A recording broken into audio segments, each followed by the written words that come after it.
Hey guys, welcome to the checkpoint video for February. This was meant to come out earlier, but I had a lot of technical issues, so I just live streamed it, but I still wanted to get the video out, just so everyone could see it.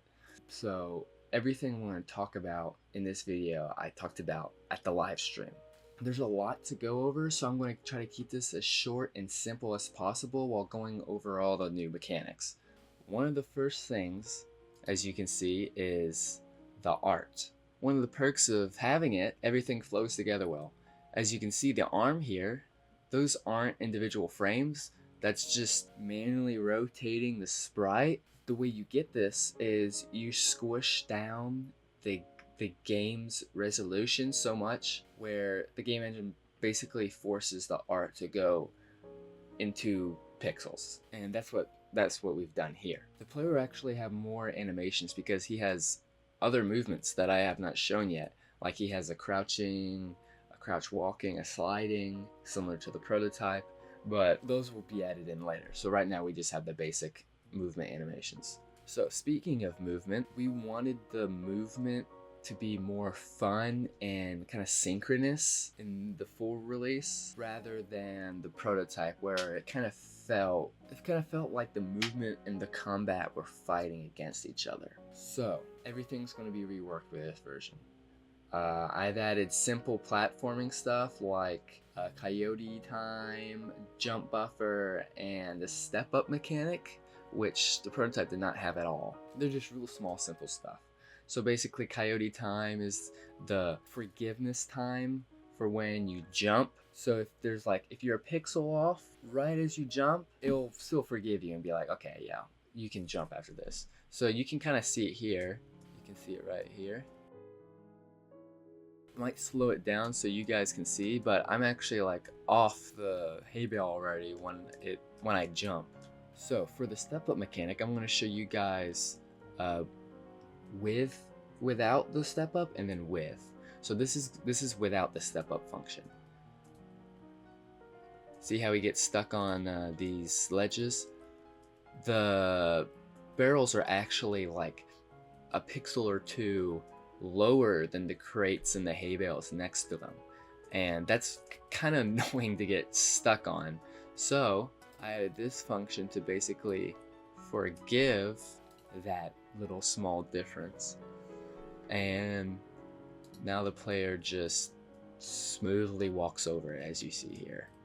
So it's much more smooth, and these are just basic things. Prototype didn't really have any of this stuff. I think I had the collision as a capsule, so for like those type of things, he would kind of jump off of them, if that makes sense. So I have not added dashing. I took it away. I added it in this version, and then I took it away because I felt that it was kind of too cheap. That's yet to be determined because, the combat isn't fully fleshed out. So because I took away dashing, I'm thinking of adding other advanced movements like vaulting, which vaulting is a very used word in video games, but vaulting in here would basically be if they're like right here, to get over this, because I can't jump over it, I would jump up and then kind of get on top of it, and then you'd go. This could be a way to get over like big walls like this. Tell me what you guys think of that. I'm still kind of brainstorming the movement. I mean, I'll probably change the movement as the development progresses, especially into the combat, because once again, one of the main priorities is making sure the combat and the movement are kind of blending together well, so it's a good game. Tell me what you guys think about vaulting. I think it could be pretty good if done right. And tell me if you guys think dashing should still be in it. I basically just disabled it. I can just uncomment the code and it'll just be back. But tell me what you guys think of that. I'm sure you guys noticed the new inventory we have here. There's new icons, as you can see, for all these items, for the bottles, the lanterns, the dynamite. We have a new detailed John RAILSHOT face. If you remember the prototype, we also had a similar thing there. His face here is more detailed because, the higher resolution. The health right now doesn't work because I'm working on that, doing the enemies. That's just kind of that's just kind of not working for now, but that's going to work soon. But all the item slots work. This number up here acts as what's chambered, and this is the rest of the ammo. The first slot is always going to be the weapon slot, so you can't drop your gun. Once I add the other guns, there'll be a way to swap between the two guns. Like probably it's going to be either a weapon wheel or some like scrolling feature. It'll be all smoothed out when we add the shotgun. Obviously, for all these other items, these are just the quantity. Now, one thing I have implemented is you can only hold one item slot of each item. So the dynamite, I can't pick up any more dynamite. Tell me what you guys think of that too, because that could balance it, but also it could be a bit annoying because you can't hold 2 lanterns, you can't hold 6 dynamite, so there's a cap to what you can hold.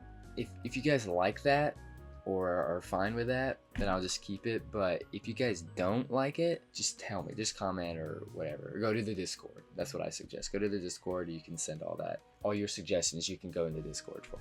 As you can see, all the items we have so far is the dynamite, the lantern, these 2 bottles, which they have a flammability difference.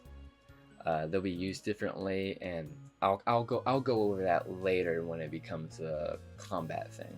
We have, I have to go all the way here because I accidentally got rid of it, the ammo box. So if you remember from the prototype, the ammo box and the medkit you could pick up and you can just use whenever you wanted to. Here, we kind of thought there's no real reason for you to pick it up. That's just more like junk in your inventory you don't need. So instead, we just made it where it just adds directly into the ammo slot when you interact with it. I don't have the medkits yet, but when the medkits become a thing, they'll act pretty much the same way. When you interact on it, it'll just heal you, and I think that's probably more clean than if you just picked it up, because that could fill up your inventory pretty fast. So basically speaking of props, let me show you what props we have so far. We have the ammo box. I talked about the ammo box, it gives you ammo. We got the barrel, we got explosive barrel, we got rolling explosive barrel, rolling barrel, trap barrel, rolling trap barrel, bear trap. Bear trap hasn't been fleshed out yet, as you can see. I'm just walking on it. We got the the bottles right here. We got explosive crate, we got large crate, we got small crate, we got dynamite, we got a hay bale, and we got a lantern, and then we got the sack. And these are like pretty much the simple ones, but a few more will definitely be added. And the ones that are going to be added are really the complex ones, like the Gatling gun, cannon, and then when we flesh out the bear trap, stuff like that. Also, there is the highlighting thing we have right here. That is just on items and stuff that you can interact with, like these barrels I'm going to talk about in a bit. Each prop has kind of a fuel point. So that basically means that some are flammable than others, and fire will seek out those more flammable props than the others, and it will get bigger off of those more flammable ones than the less flammable ones. So let me give you a little bit demonstration. So if I throw that there and throw this one the exact same spot there, this one has the hay bale and this one does not have a hay bale. These numbers are just kind of like the health thing. It's just because it's the flow, it's doing the extra too. As you can see, this is doing a whole lot more damage than that one. See, that one already went out. That's because this one had the hay bale, so it kind of acted as a starter. So when the fire spawned in, it consumed that hay bale and had a whole lot more energy to use. Here there was none, so it kind of just burnt some of the crate's wood a little and died off. But here, as you can see, it destroyed everything. Tell me what you guys think of that as well. I think that's pretty cool. I might post a reel about this. kind of explaining it further and maybe adding more stuff on it. Who knows? But yeah, that's pretty much the fire. So next order of business is explosions. I've turned on collision shapes so you can see what's going on here, because we don't have a full explosion animation yet, so you're gonna have to bear with me for this. So basically there's two types of explosions right now. There's a small and large explosion. Small explosions come from dynamite, large explosions come from the TNT barrels and like the TNT crate. They're kind of what it sounds like. So the dynamite, you basically just throw it or damage it and then it'll explode, and that's the small explosion right there. And this is the large explosion right here. See, much bigger compared to this small one, but it is harder to light or to trigger the bigger explosion props than it is the smaller ones. If you saw there, let me light this one. There's a big radius and then there's a small radius. So that's the center and that's the general radius. So basically what that means is the center radius, if whoever or whatever's caught in that will get massive amounts of damage and little knockback. So that's like the real, like the big danger area. Now the larger one, that is the general collision area, where whoever's in there will get a good amount of damage, but also they'll get a lot of knockback. But yeah, that's pretty much explosions. We added more onto, especially with the animations. We need to get those in, and the explosions are pretty much done.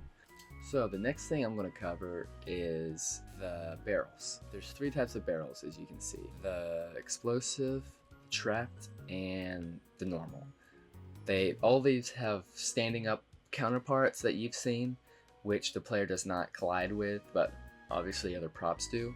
Now, the special thing about the rolling ones is, well, you can roll them, and they all have different uses.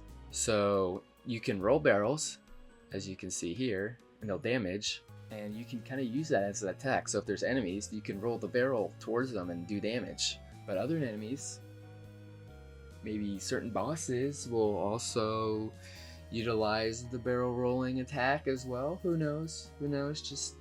Just throwing that out there. When you roll them, all the barrels have different weights. So the normal barrel is going to be the lightest. The trap barrel is going to be a bit heavier, since if you don't know, the trap barrel is from the prototype too, and it's basically a person hiding in the barrel. There's no person in this barrel because we've not finished the enemies yet, so there's no enemies we can put in the barrel yet. So it's just kind of a heavier barrel for now. And we have explosive, which explodes on impact. Tell me what you guys think of that, because I mean that's not realistic, but it's cooler, So my question for you is, should the explosive barrel just hit and it breaks, kind of like the normal barrel? It could break, dynamite could come out of it when it breaks or whatever. Or should it explode on impact like we have already? Obviously those are balancing things that we'll have to test out later on, but just give your feedback. Tell me what you guys think of that. So for the future, for the month of March, we plan to basically do a bunch of the enemy stuff for that. I've already done some of the base enemy stuff, and as of this checkpoint video, enemy AI is still being roughed out. We just have like the running and stuff. We will have all the variant enemies that are showcased in the prototype and even more. The shotgun will be worked on, as well as other weapons you see in the demo. The Steam page is under works. I already have the paperwork filled out. I have it. I paid the Steam fee. We just need to put like the description in there and all the in-game screenshots. And as you can see, we want to wait a little to have good in-game screenshots before we get that live. But expect the Steam page soon. A lot of the stuff we've showed has already been covered on our Patreon. So if you want to see the early stuff, you want some influence on the game, and you just want to throw us a bone, go on the Patreon, you know, join up. We have 2 tiers, and everything you see here, Patreon members already saw like weeks prior. And it kind of acts as a way of you give us a little feedback and support, and we'll, you know, show you guys some early stuff and let you have more of an influence on how the game goes. Also, a lot of the stuff I've shown in this video today, I'm going to post on like short entertaining reels, because I want to start advertising more of that stuff now. I mean, if you guys have any questions or suggestions, just join the Discord. Feel free to literally send any suggestions, any feedback you want. Ask any questions, literally. That is one of the most valuable things for the development process we can get from you guys right now. Maybe you greatly appreciate it. But yeah, thanks for watching the video. Until next time, RAILSHOTers.